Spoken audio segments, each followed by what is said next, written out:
بسم اللہ الرحمن الرحیم۔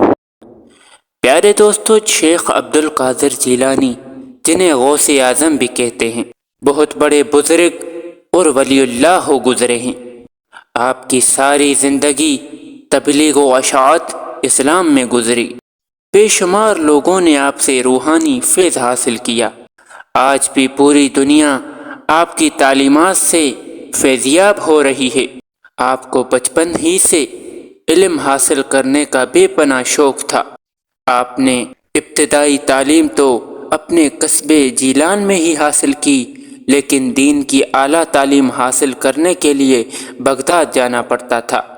اس زمانے میں گاڑیاں اور موٹر کاریں نہ تھیں، اسی لیے لوگ قافلوں کی صورت میں پیدل سفر کرتے تھے۔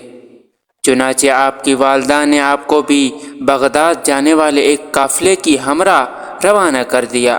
سفر پر روانہ ہونے سے پہلے آپ کی والدہ نے آپ کو کچھ خوراک اور 40 اشرفیاں گزرے اوقات کے لیے دے دی۔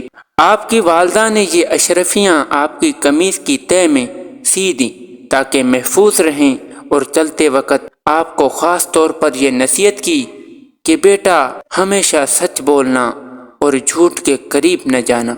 آپ نے ماں کی اس نصیحت کو غور سے سنا اور سفر پر روانہ ہو گئے۔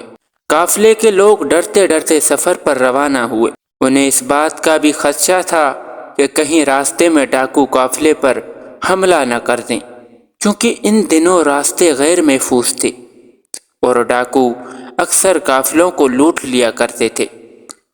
آخر وہی ہوا جس کا ڈر تھا۔ قافلے نے ابھی سفر کی 2 منزلیں ہی طے کی تھی کہ ڈاکو کے ایک گروہ نے رات کی تاریکی میں اس پر حملہ کر دیا۔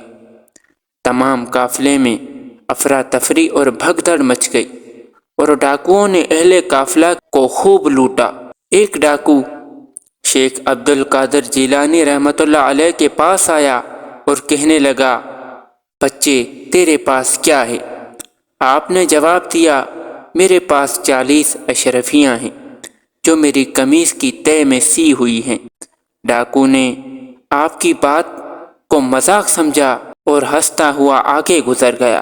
اتنے میں ایک اور ڈاکو آپ کے پاس آیا اور وہی سوال کیا۔ آپ نے پھر وہی جواب دیا۔ وہ ڈاکو یہ جو اب سن کر حیران ہوا اور آپ کو پکڑ کر اپنے سردار کے پاس لے گیا۔ ڈاکو کے سردار نے تعجب سے آپ کو دیکھا اور پوچھا، لڑکے، سچ مچ بتا، تیرے پاس کیا ہے؟ آپ نے وہی بات دہرائی۔ آپ کی یہ بات سن کر سردار کی حیرت کی انتہا نہ رہی۔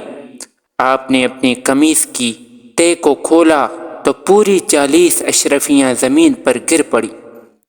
اشرفیاں دیکھ کر سردار کی آنکھیں حیرت سے کھلی کی کھلی رہ گئی۔ آپ سے مخاطب ہو کر اس نے کہا، لڑکے، تو نے سچ مچ اپنا راز کیوں فاش کر دیا، حالانکہ تو آسانی سے اپنی اشرفیاں بچا سکتا تھا؟ آپ نے جواب دیا، میری ماں نے مجھے نصیحت کی تھی کہ بیٹا، ہمیشہ سچ بولنا۔ میں نے اپنی ماں کی نصیحت پر عمل کیا ہے۔ آپ کا یہ جواب سن کر سردار اس قدر متاثر ہوا کہ بے ساختہ اس کی آنکھوں میں آنسو آ گئے، اور وہ سوچنے لگا کہ ایک طرف یہ لڑکا ہے جسے اپنی ماں کی نصیحت کا اس قدر خیال ہے، اور دوسری طرف میں ہوں کہ اپنے مالک حقیقی کے احکامات سے غافل ہو کر بے گناہ لوگوں کو لوٹتا ہوں۔ اس کی دل سے غفلت کا پردہ دور ہو گیا۔ اس نے توبہ کر لی اور قافلے کا لوٹا ہوا مال واپس کر دیا۔ اس طرح آپ کی سچائی کی بدولت ڈاکوؤں کی اصلاح ہو گئی اور وہ نیکی اور پرہیزگاری کی زندگی گزارنے لگے۔ دوستو، مزید اس طرح کی ویڈیوز دیکھنے کے لیے ہمارے چینل کو سبسکرائب کریں اور ویڈیو کو ثواب کی نیت سے شیئر کریں۔ جزاک اللہ۔